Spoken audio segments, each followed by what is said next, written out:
No, danes otvarjamo festival z drugim valom številka 1 s programom, ki se je začel preteklo leto in se je začel seveda, kot si lahko mislite, kot drugi val, ker smo takrat prvega ravno dali skozi. Gre za filme domače slovenske produkcije, oziroma vsaj slovenskega producenta oziroma slovenskih režiserjev in podobno, ki so se zdeli programskim selektorjem vredni pokazati, kljub temu, da mogoče niso bili uvrščeni v tekmovalni program in žimo. Vsekakor lepo pozdravljeni na Feku in zaštartajmo prihodnost.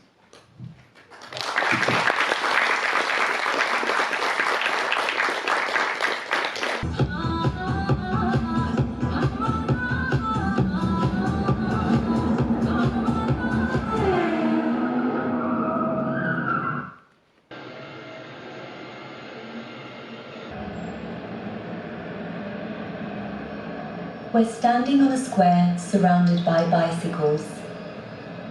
Groups of men are exiting a large gate on a likewise busy street. Cars, buses, trucks obstruct the view of the constant flow of workers. What does it mean to watch workers leaving the factory today?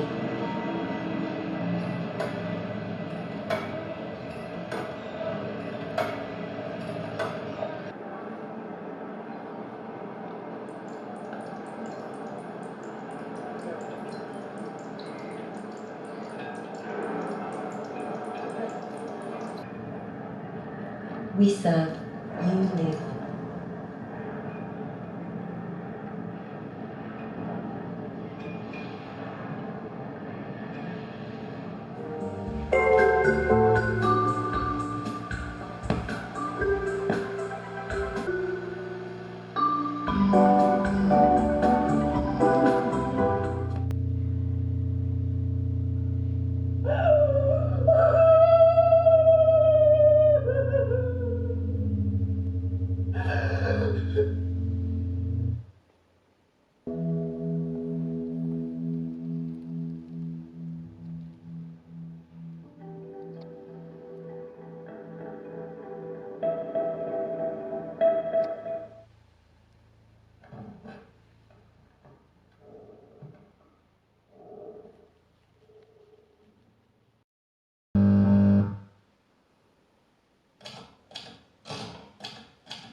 Prvi del je za nami, zato bi prosila ekipe vseh 4 filmov, kdorkoli je tukaj z nami v dvorani, da se mi pridružijo na odru za kakšno vprašanje.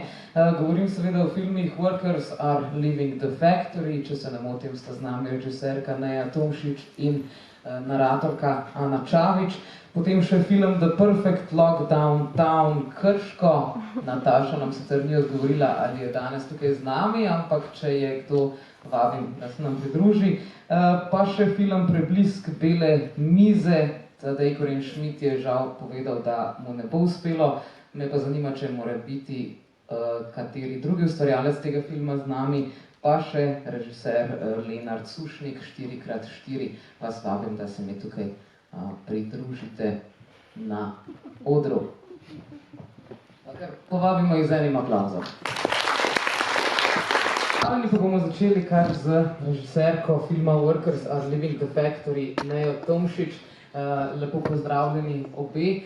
Torej, Neja, pogosto se ukvarjaš z zgodovinskimi tematikami, predvsem s ponovnim prepraševanjem teh zgodovinskih tematik in tudi tokrat je zelo očitna navezava, ki jo omeniš tudi v filmu in sicer, da je skupaj z nastankom filma pravzaprav se ravno ta prihod iz tovarne zgodil z bratoma Lumière.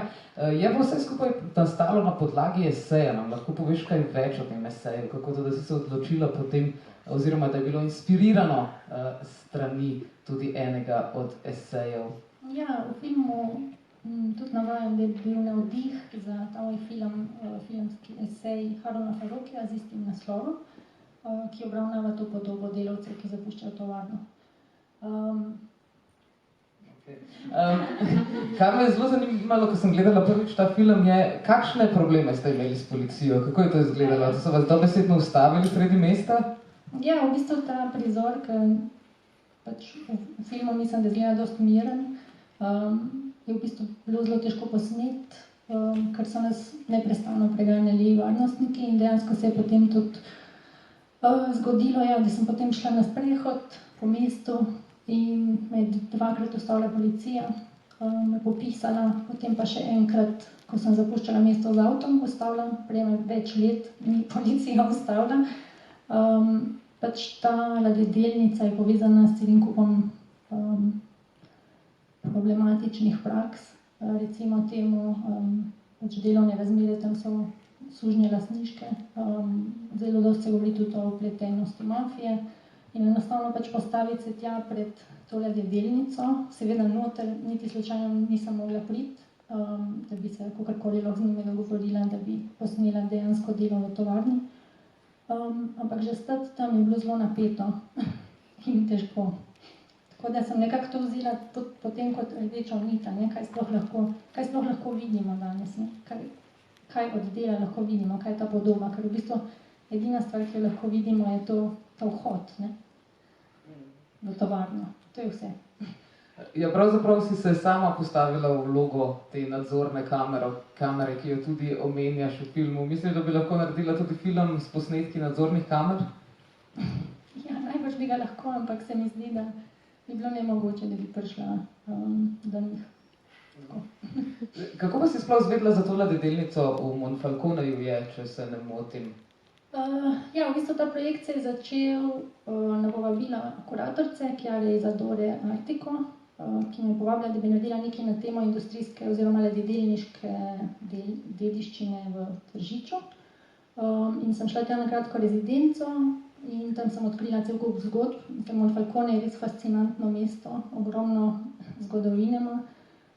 In ta ladjedelnica pač je nastala leta 1908 in potem v 80-ih so začeli graditi križarke, ampak recimo bratje Kosolič so začeli graditi to ladjedelnico leta 1908, in so v bistvu tudi že takrat uvozili čisto vse delavce, se pravi, ni bilo nobenih Italijanov, ki bi delali tam, ampak so jih uvozili iz Škotske, ker so oni znali delati ladje.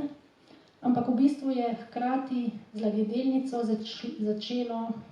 so začeli graditi tudi celo delavsko mesto, celo delavsko naselje. Imeli so svojo kinodvorano in športna poslopja in v bistvu je v tej koloniji delavcev raslo celo delavsko življenje. V nasprotju z današnjim časom, ko za gradnjo križark uvažajo večinoma delavce iz Bangladeša in to so, ko sem se pogovarjala z enim s tem gospodom iz arhiva te ladjedelnice, mi je povedal, da so dejansko načrtno začeli uvažati ljudi iz Bangladeša, ki so že delali na teh pokopališčih ladij, se pravi, so bili vajeni najhujšega dela in so dejansko pač to preselili potem še na svoje ladjedelnice v Monfalcone.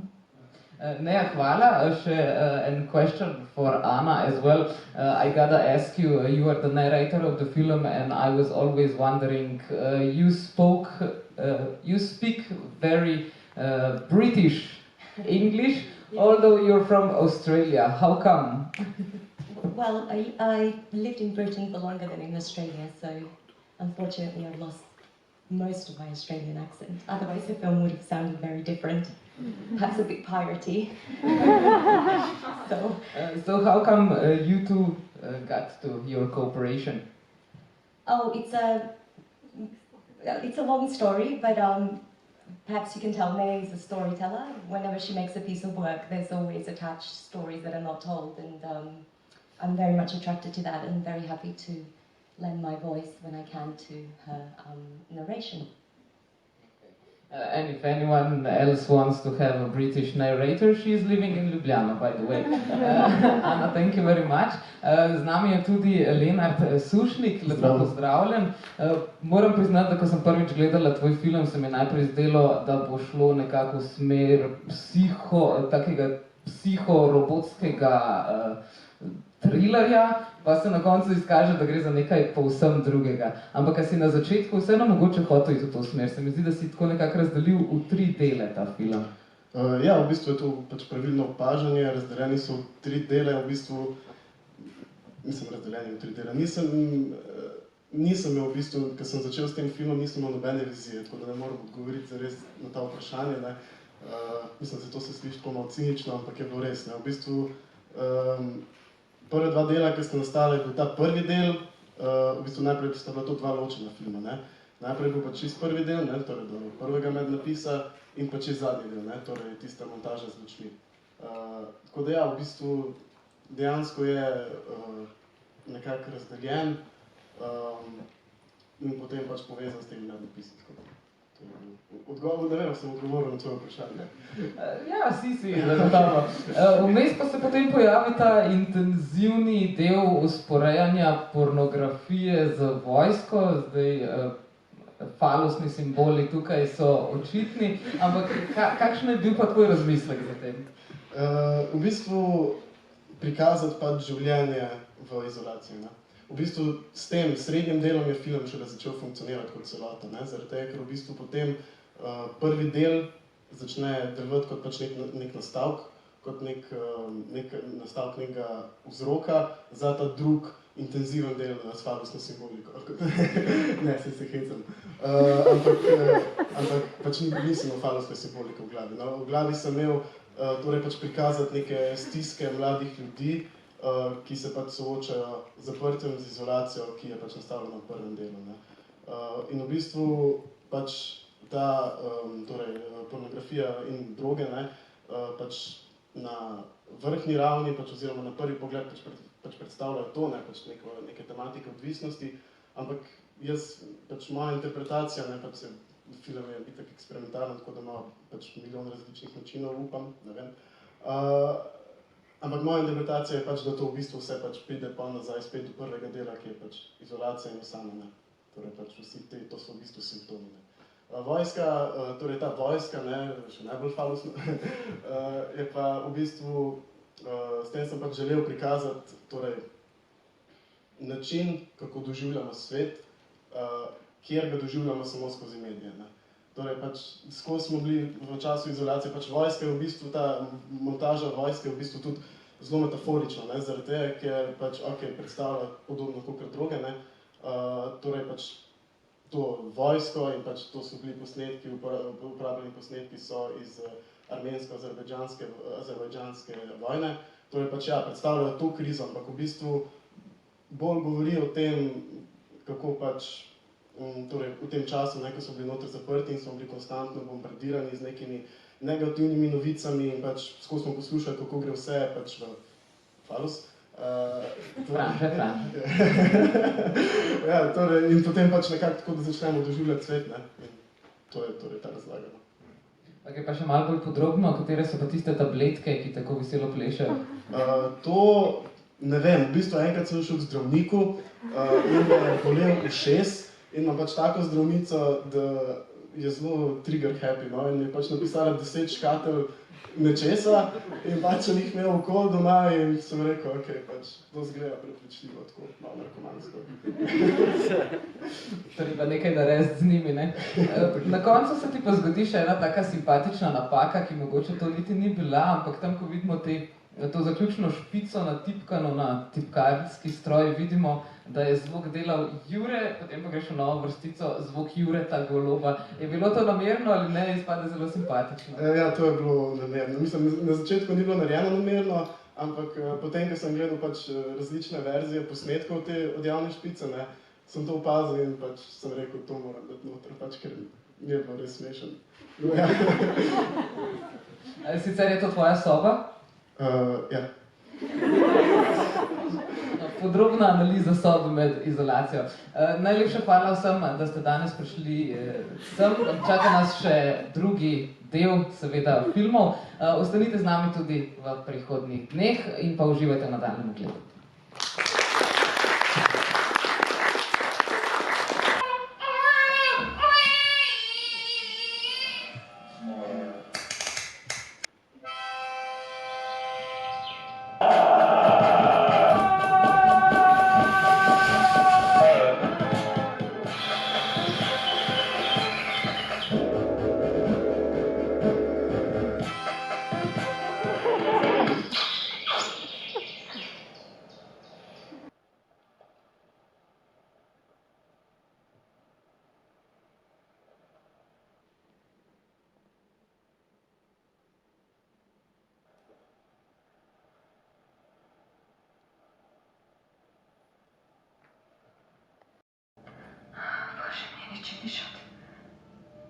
Не бойся, я здорова пока. Просто меня все меньше сил, чтобы делать это.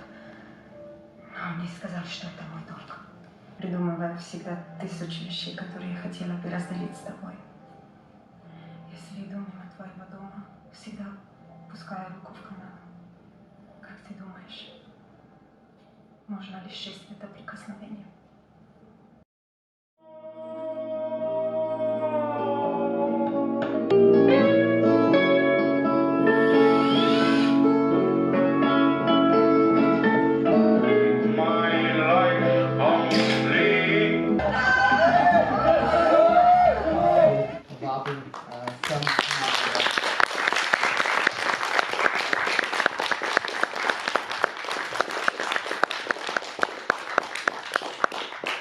Pa začnimo kar z narezanim življenjem. Peter Bizjak, po novem v animiranem filmu, kako se je to zgodilo? Kdo bi si mislil, ja. Ne vem, mogel sem nekaj narediti na faksu. V bistvu ne, tako je, spoznal sem eno Čehinjo in ona me je nekako prosila, da delam animacije, tako da rešite me, ujecam. Okay, šlo naj bi za avtobiografski film. Tako vidiš svoje življenje ali gre za tvoje življenje? Ja, tako sem ga videl v parih nočeh. No. Ne vem, če je zares to moje življenje, je pa tako ena perspektiva mogoče. Recimo. Se mi zdi, da se lahko veliko ljudi najde v tem življenju, no to ni samo moje življenje. Veliko ljudi si striže brke, recimo. Tako. Se pa tudi zaključi z otrokom, nam želite kaj povedati? Niti ne. Ne še, ja. V bistvu imamo poroko šele čez 2 tedna, tako da potem bova videla, kaj se bo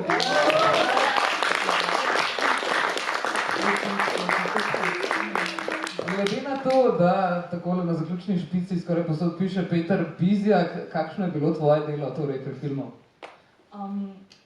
Jaz bi rekla bolj, se opravičujem za mojo slovenščino, če so kakšne napake. Bolj, ne vem, tako. No, so. Jaz sem študirala dramaturgijo, bi rekla, da bolj dramaturško, tako od začetka. Ja, pa pri zvoku, tudi tale produkcija, to, da se res animira, ne, ker je bilo kar intenzivnih, ne vem, par dni, pa noči, pa ta zaključna noč je bila res, ne vem, do 5 zjutraj, sva po mojem še ta zvok končala, pa vse, potem šel Peter na faks to. Prišpeli zaključiti, no in zdaj smo tukaj, ne, tako da lepo. Je bila mentorica Špela Čadež tako navdušena, kot so bili kasneje pri Društvu slovenskega animiranega filma, ki je podelil posebno omembo za film? Ona je bila tudi po mojem najprej malo zaspana, ker ga je tako pogledala, oziroma tako vse, kar sem naredil čez leto, pa je tako, ne vem kaj, pa me pa tako klicala čez 1 uro, pa jaz sem to še enkrat pogledala, to je res dobro. No in in gleda so se pri društvu prav tako strinjali. Tako da čestitke še enkrat za nagrado in pa seveda tudi čestitke k poroki. Hvala. Tako, nadaljujemo z Mitjem Mančka, danes z nami žal ni, zato bomo nadaljevali kar s filmom Deseti brat. Ajda Zupan je z nami, režiserka filma. Lepo pozdravljena. Videli smo, da je film posvečen Zoranu. Je to dedek, ki je ustvarjal na 8mm filmu? Ne? Ne, to ni ta. V bistvu med iskanjem lokacije za film sem naletela na to zgodbo Zorana Laha. To je v bistvu ena hiša sredi vasi Sožit. In ko sem iskala lokacijo, sem kukala malo po oknih in sem našla to hišo. In ko sem pogledala noč, sem videla, da bo popolna za moj film. In potem sem začela iskati ključ. In so mi povedali, da 10 let nazaj je ta Zoran Lah umrl in hišo so zaklenili in noben ni več vstopil v njo. Tako da potem sem našla ta ključ in sem bila prva, ki sem po 10 letih vstopila not. In bilo je malo srhljivo, ker je v bistvu, ko je on zapustil to hišo, je vse pustil enako, mislim, noben ni ničesar spreminjal. Tako da je bila šalica na mizi, pa ščetka, pa najbolj je bilo to, da je bila postelja odgrnjena, tako kot jo je on zjutraj odgrnil, kar se tudi v bistvu vidi v filmu. Tako da na koncu je nastal igrano dokumentarni film. Kje pa si našla pravzaprav to vas? Šla sem prav gledat nekje blizu Kobarida se nahaja Sožit. Kako si ti prišla do nje? Ja, v bistvu to je, tam imam sorodnike in družino, in družine, tako da je v moji krvi. Potem je bilo tudi do ključa enostavno priti ali ne? V bistvu je bila s ključem ful zabavna zgodba, ker noben ni vedel, kje je ta ključ. Iskala sem, pol so rekli, da je na občini, pa so rekli, da ima ne vem kdo. In na koncu sem našla seveda pri sosedih, kar je bilo najbolj. Tam že 10 let niso zalili rož, očitno. So pozabili, ja. Dejansko ena roža obvenela tudi tam. Ampak, ko si šla iskat idejo za film, si že vedela, da bo šla na to lokacijo? Ne, v bistvu sem najprej napisala nek scenarij o enem gospodu, ki misli, da bo na ta določen dan umrl. In se v bistvu nikoli ne vrne v hišo. Potem, ko sem pa iskala lokacijo za film, sem našla to zgodbo, ki je se tako poklopila, da sem mogla narediti še dokumentarni del. Dokumentarcem se ukvarjaš tudi za magistrsko nalogo, si s tem že zaključila, bo tudi ta igrano dokumentarni?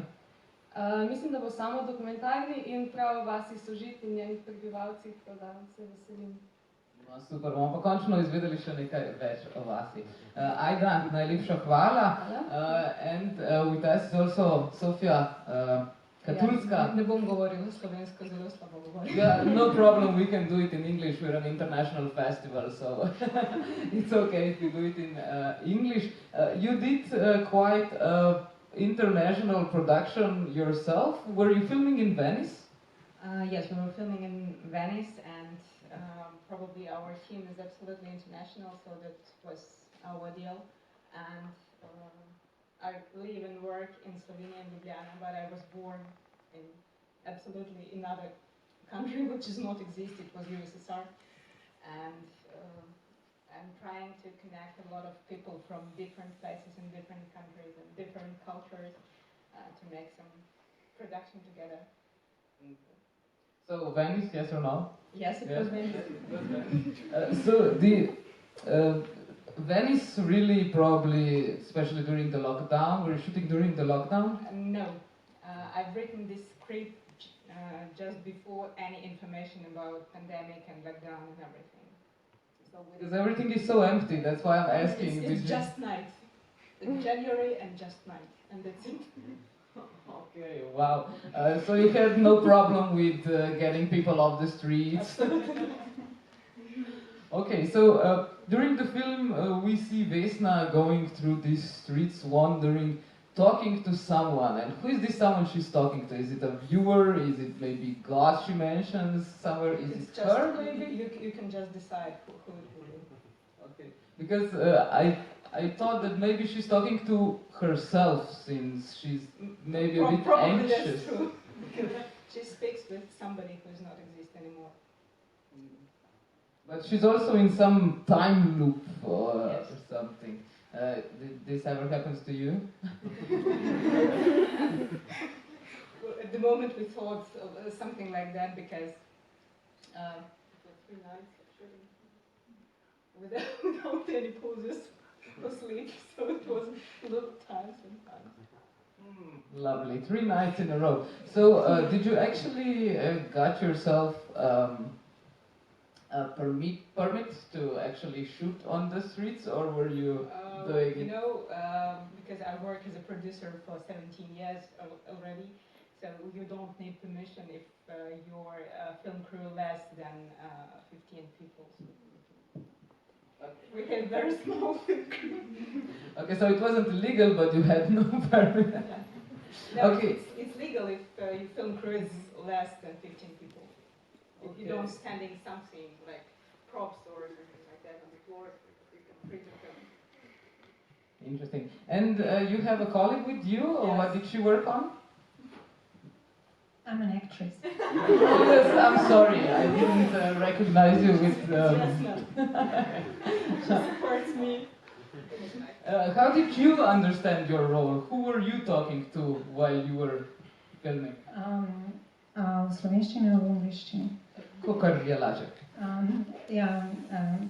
Jaz sem govorila tako, kot sem si jaz narisala, sem govorila z ljubeznijo svojega življenja. S človekom, s katerim drugače nisem mogla biti, ampak me obišče to noč in na koncu se izkaže, da je umrl. Se pravi, v bistvu sem si ga narisala v svoji glavi. Pa si bila potem ti še živa? Ali se mogoče ravno to nek ta pekel ponavljanje, ta večna krivda? Ja, to jaz prepuščam interpretaciji drugih ljudi, ampak jaz sem bila zelo živa. No, nas veseli, da si preživela tudi snemanje, da smo si lahko film ogledali. Hvala vama. Še vprašanje za Majo Rebolja, ki je danes tudi z nami. Maj, v film si upletel praktično celo svojo družino, je temu res tako? Ja, v bistvu ne. Ja, koga je bilo najtežje prepričati? Nobenega, vsi so bili takoj za, mislim, sploh, ker so videli scenarij. Celo Ata je bil takoj. Mislim, on vedno rad mi pomaga pri vseh projektih in ja, sem zelo vesel. No, pa sej tudi vas vabimo na oder, da če ne drugega se lahko nastavite vsaj fotoaparatu, če ste se že kameri nastavili.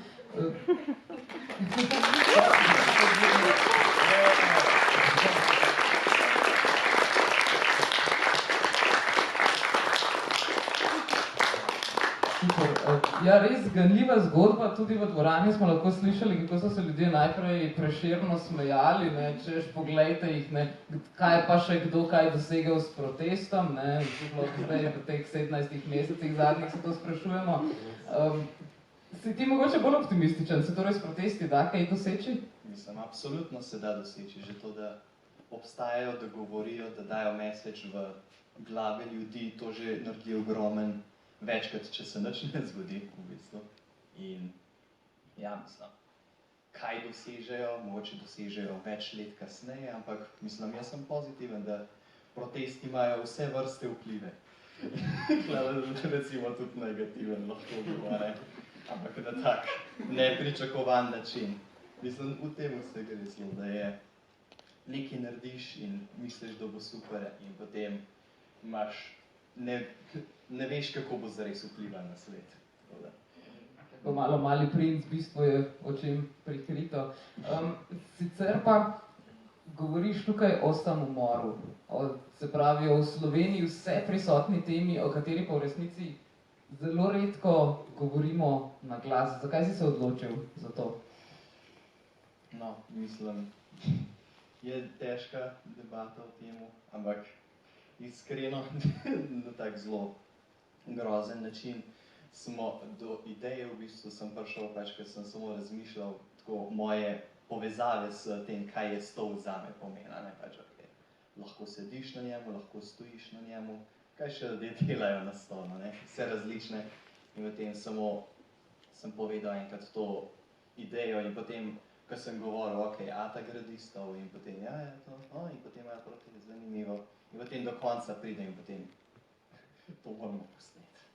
Ne? In mislim, o samomoru pa, ja, je težaven. stvar za govoriti, jaz ne vem dovolj. Vem pa sam, da si Ni ne pa- želim nič. Ni pa po resničnih dogodkih mogoče. Ne. Okay. No, še k sreči. Pa še mogoče vprašanje za gospoda Rebolja. Ste tudi sami sicer mizar v poklicu, ste sami naredili ta stol, ki ga vidimo? Ja, seveda, stov že. Jaz sem sicer kovinar. Drugač pa sem sodeloval včasih v amaterjih tam na odru in je malo po to pogruntal, pa je rekel, no, boš pa to kar ti, ne. Pa sem bil. Ja, odlično. Seveda, treba porabiti vse resurse, ki so pri roki. Z nikomor drugem ne bi, pač samo njega sem imel v mislih ves čas, ko se je ideja delala. Noben, če on ne bi bil za film, ne bi bil in pač absolutno. Če ne bi bilo njega, mogoče tudi mama ne bi skrbela za catering? Je mama skrbela za catering z veseljem, za vse majeve kolege in za vse, ki so prišli. Ni problem. Je bil sicer to koronski projekt, kdaj ste to snemali? Ja, snemali smo prejšnji avgust, in potem smo zelo dolg časa o komadih se gor pa dol šli, tako da je končna verzija res nastala šele tako pred enim mesecem v bistvu. Ja. No, super, da ti ga je uspelo dokončati. Ja, zato sem zelo vesel. Najlepša hvala vsem, da smo danes lahko videli vaše filme. Preden odidete, naj vas seveda tako vas kot tudi vas, dragi gledalci, povabim zvečer ob 8:30 v Kino Dvor. Žal otvoritvena slovesnost ne bo potekala na Kino dvorišču, ampak potem kar v Kino Dvoru. Čaka pa nas tudi koncert presenečenja. Tako da pridite na obisk in se malo podružiti. Najlepša hvala še enkrat, en velik aplavz.